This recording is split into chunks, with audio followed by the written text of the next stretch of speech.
Баршаңызға қайырлы күн достар. Бүгін біз қазақша алқаның тағы да бір түрін жасап үйренетін боламыз.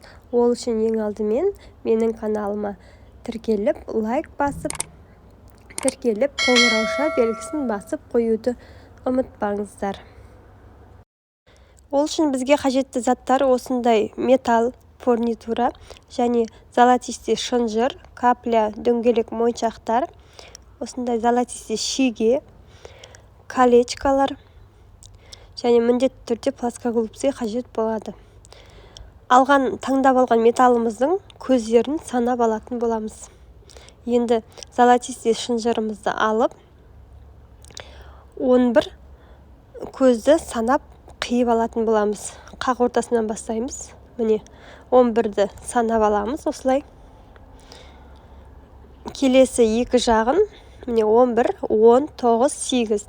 Мына жағда сондай қылып санап кесіп алатын боламыз. Және колечкаларды алып, осылай ашып, ішіне шынжырды ілеміз. Және оны металға ілетін боламыз. Осылай қыстырып жабатын боламыз. Міне барлығын осылай көздеріне салып шығатын боламыз. Сіздер барлық көздерін толтырсаңыздар болады. Мен ортасынан бір көз қалдырып, осылай жасап алдым.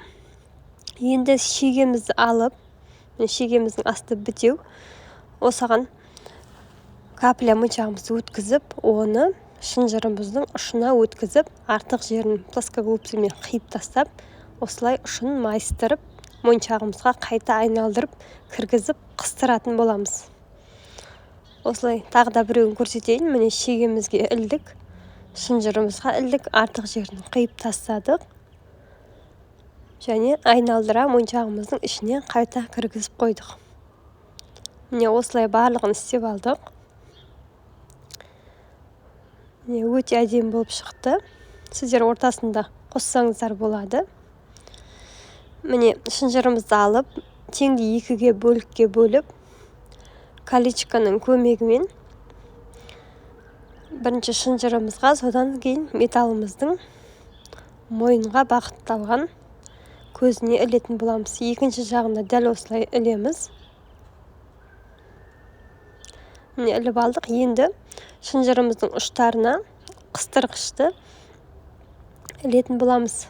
Колечкамызды асамыз, қыстырғышымызды саламыз да, шынжырымыздың бір жағына ілетін боламыз. Екінші жағына колечканың өзін ілеміз.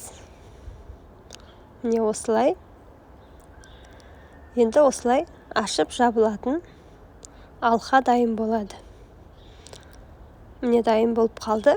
Енді бізде осы жерде бос тұрған осындай 3 көз бар. Соған субаглей, момент клейдің көмегімен көздерді осылай жабыстыратын боламыз. Міне осылай жабыстырып алдық. Бізде өте әдемі золотистый қазақша алқа дайын болды. Осылай өз қалауларыңызша кез келген моншақтан жасап алсаңыздар болады.